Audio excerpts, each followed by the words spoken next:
Well, hi YouTubers. Okay, this is a Christmas book. Make it clear, this is a Christmas book. Read it before Christmas, around Christmas, and had a chance to actually update it until now. Fiona Harper, Kiss Me Under the Mistletoe. Now let me just describe the blurb on the back. This Christmas, ex-wag Louise Thornton is starting a new life, away from the paparazzi and her cheating husband, and manicured, back on carbs, and holding herself together courtesy of some serious good foundation. Louise will make things perfect for her son, weigh it up to release for his dad's on a big day. Then she'll be free to curl up and cancel Christmas. But it turns out escaping the famed goldfish bowl comes with some perks. Peace and quiet, no baying press. That's regular battle with her Mr. Darcy's new neighbour to keep her edge. And that's the best thing about a real country Christmas, is that there are always lots of mistletoe to be found. Yeah, this book is pretty deceptive. Somebody just lost my legs. This book is actually pretty deceptive because this does not take place around Christmas. Christmas is actually quite brief in this book. It's the build up to Christmas. It's kind of like these two people meeting, and Louise has bought this gorgeous new house called Whitehaven. Ben is the gardener who was helping out Laura, the actress who lived there before, and he was in charge of the upkeep. And he is like a proper landscape gardener. He's very, very well known and well regarded. And this is a interesting story because this is sort of a story about love. It's more about identity and love. This is a story, okay, about how many years you've been someone else's, part of someone else's identity, you've totally lost your own. For an audience reading it, it's quite simple, easy to understand. Louise does not know who she is. She does fall for Ben, most definitely. She falls in love with her new life, the countryside, the people within it. But she has no idea of who she truly, truly is. And that is quite cleverly done. Now the thing is, put the book down for a second, is Mills and Boon books have a style, a type, if you will. Now, I didn't realise it was Mills and Boon when I bought this, but it is a Mills and Boon. And the thing is, as you Mills and Boon books have to follow the formula, Fiona's tried to kind of shake it up a little bit too, and make it more about the individual. One thing is this: Louise is not stupid. She knows exactly who she is. We're trying to figure out who she is. This story came about two people who will get together and have to get together, but they're not at the right place to get together. Louise has been so pushed down by her husband's identity and the life of the wag, and the thing is about wives and girlfriends. I know we thought they described the footballers, not actors' wives. Toby, her ex, her adulterous ex. But, hey, as how she's described. And it's just given up that life of privilege and paparazzi and falsehood, if you will, and shallowness to become normal, okay? And Louise wants to be normal. She wants to be like everyone else. But there's factors in her life that keep pushing her down. Now, character comes with this beefy at the beginning and towards the end called Tara. Tara is the biggest pitch known to man. But I like her because she really kind of shakes up the dynamic, okay?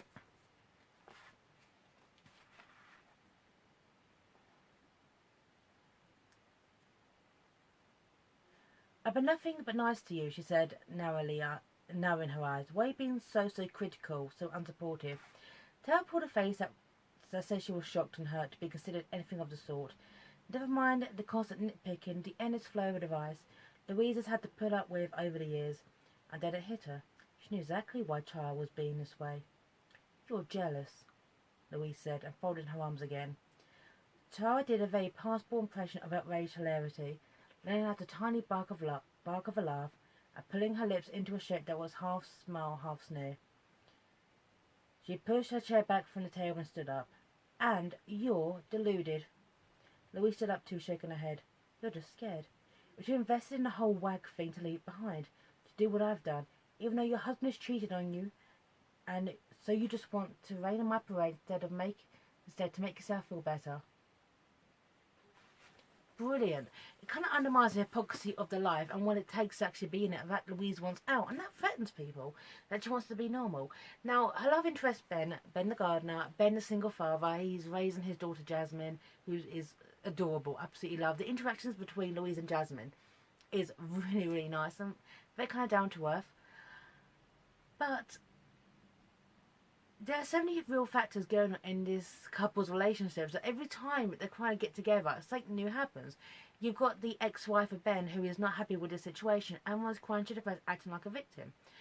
you've got external factors with Louise, trying to sort out her new life with Whitehaven, her relationship with her son Jack, her relationship with her ex Toby. And this is where I like the book, because during her remodel of her new home Whitehaven, she comes across a diary of Laura. Now this is quite confusing to read sometimes, because Laura and Louise are quite similar names, if you will. So Laura owned the house before, okay, and it is said during the filming of this famous film, that actually took place at the house, she had an affair with her co-star Dominic. Sorry. He was married at the time, and so Louise kept a diary of their misadventures and how it led to the breakup of her marriage. And one thing I like about it is this. Now, it makes it bloody clear, okay, that Laura is not the victim in this situation. She writes as the victim, but maybe because I'm quite cynical when it comes to adultery in books anyway.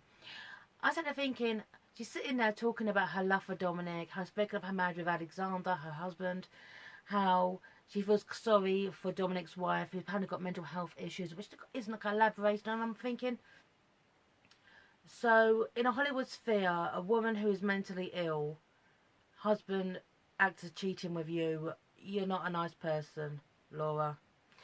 Her ending was quite tragic, but I started thinking, just because you write yourself as a victim in a situation, the real victim is Dominic's family, who was ruined by this, okay?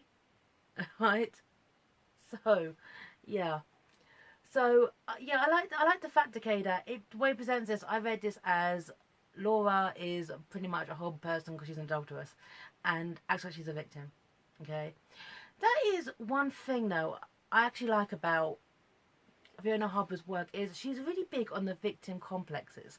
She's really big on the hypocrisy, the martyrhood, if you will. Now, she does it in a way that the thing is, actually feels quite real. Loads of people out there, doesn't matter what their gender, have this martyrhood complex on. They like to punish themselves, like they're being punished. Louise, to herself, she is punishing herself for what she did when she was young.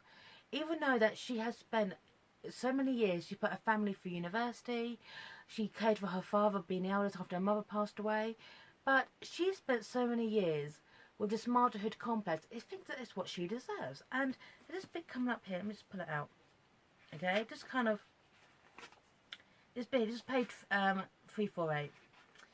People thought she stuck with Toby all those years because she wanted the glitz and glamour more than she wanted her self-respect. How wrong they were. It came to him with crystal clarity. Louisa stayed with Toby because she believed she deserved him. Tobias Thornton had been her penance. That sums it up perfectly, what is going on in this book. Louisa's got such a victim martyrhood complex going on, she can't be herself. And when she breaks out from that, love. So this actually, the thing is with Mills and Boon though, the way I see it, it's kind of like conflicting with the styles as well. I can't help but think that now I know it's a Mills and Boon, it's got a file style. Because there's some genius gothic imagery that Fiona Harper can create, where she describes Whitehaven and the area around her. So, yeah, it's kind of like moments of genius within a book where you've got to keep to the structure. So, even though I'm a cynic, and it was a Christmas story, I can't help it, I couldn't be too cynical about this. Oh, go figure. It was Christmas, okay? Blow them old wine.